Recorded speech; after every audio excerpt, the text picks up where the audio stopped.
Ang San Miguel Beermen daw ngayon ay pinag-aaralan yung posibilidad na maakuman ang big man ng Rain or Shine na si Kit Datu.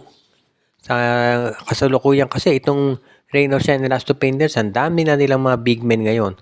At pinag-aaralan ng SMB kung magiging available ba itong si Kit Datu at baka ang ipalit nila ay si Moala Tautua. Itong lineup ng San Miguel kasi, mukhang ang tinitignan daw nila gusto nila na isang big man na may 3-point shot din. Nakagawa yan ni Tautua pero mas gusto raw ng SMB si Kit Datu. Dahil itong si Kit Datu mas bata yan, mas matangkad at mas versatile pagdating sa depensa. Kaya parang iyan ang pinipili ngayon ng San Miguel at willing silang isi-trade si Tautua plus isang second round draft pick o first round draft pick dito sa Rain or Shine Elasto Painters. Tingin ko naman kung sasamahan ang draft pick ng SMB yan, hindi masasabi na masyadong one-sided yung trade. At kapag nakuha ng San Miguel si Kit Datu, magkakaroon ng legitimate backup itong si Junmar Fajardo dahil 6'8 itong si Kit Datu. Kaya bagay na bagay ito dito sa lineup ni Coach Leo. Nakasisiguro na rin itong San Miguel Beer na kapag kinuha nila itong si Kit Datu, magiging mas matindi yung kanilang scoring sa outside dahil may perimeter game ito. Plus alam natin hindi na masyadong mapupersa si Junmar Fajardo na maglaro ng napakahabang minuto dahil hindi na rin bumabata si Junmar. Kaya nga mas okay talaga kung si Kit Datu makuha nila. Ngayon naman, itong si Mo Tautua sigurado makakakontribute din yan sa Rain or Shine dahil alam naman natin na magaling din itong player.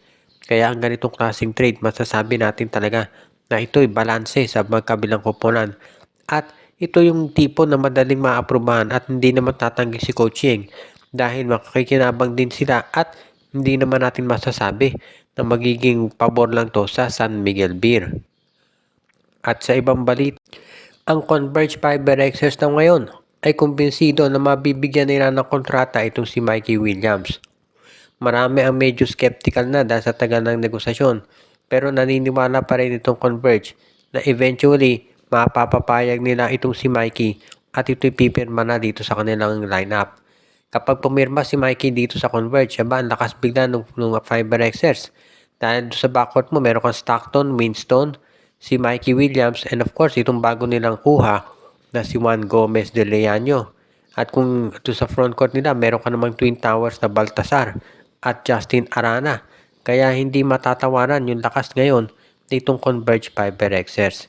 Kaya marami nga naniniwala na magiging isa sila doon sa mga top contenders ngayon dito sa PBA.